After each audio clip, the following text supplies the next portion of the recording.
episode 4.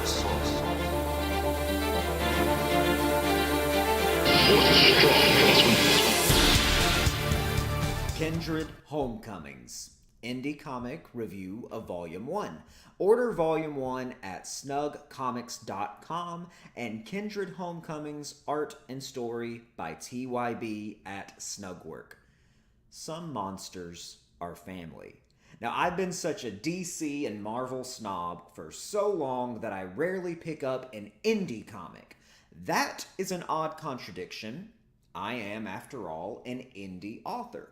So, when the author, Todd Tochiako, author of Kindred Homecomings, sent a copy to my inbox, I was thrilled to read. To begin, the artwork caught my eye in the opening panels. The sprawling, rustic scenery reminded me of a landscape photography, and the realism drew me into the story. I also felt right at home.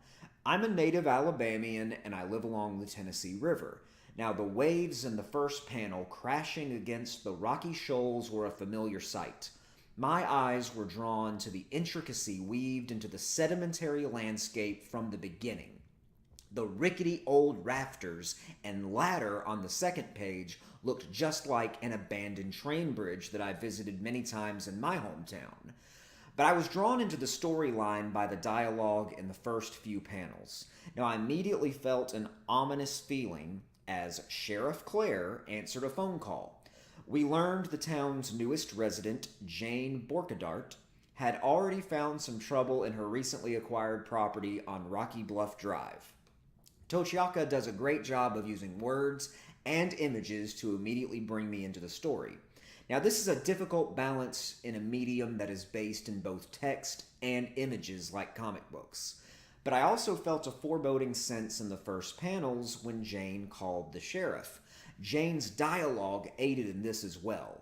She said, "Ironic that the first house I'll ever own is the last place I'd want to come home to." Sheriff Melinda Claire and Jane went on to explore the new house. The Ginger Spitfire Claire, based off podcast host and friend Juliet Miranda of Morning Neurosis, travel far beneath the beaten path to explore a strange series of noises that have been keeping Jane up and uneasy at night. Well, the unease only intensified as the two heroines traveled through an old bunker infested with arachnids. Now, I loved the panels where Jane recalled her old feelings about crows on telephone poles. When I was young, my mother told me that birds on phone lines were gathering for a meeting. Jane's idea of the dark birds was far less nostalgic. Now, I saw some signs of deep anxiety when she remembered that she once believed the birds were talking about her. She said the surroundings would go silent, the air thick with some weird tension that words can't really describe. Suddenly, all the crows would take off, and this wave of terror would hit me. Jane went on to recount some of her past family drama.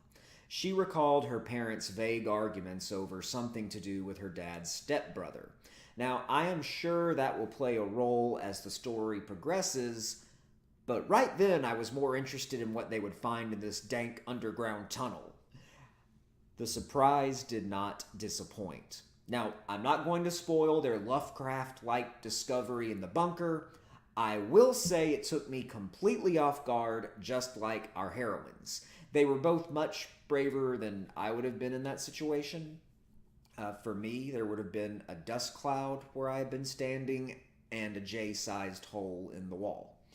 But the issue ended on a cliffhanger after the disgusting source of Jane's disturbances were discovered. And what was even more interesting, however, is that both characters were clearly hiding something from their past related to the dilapidated contents of the bunker.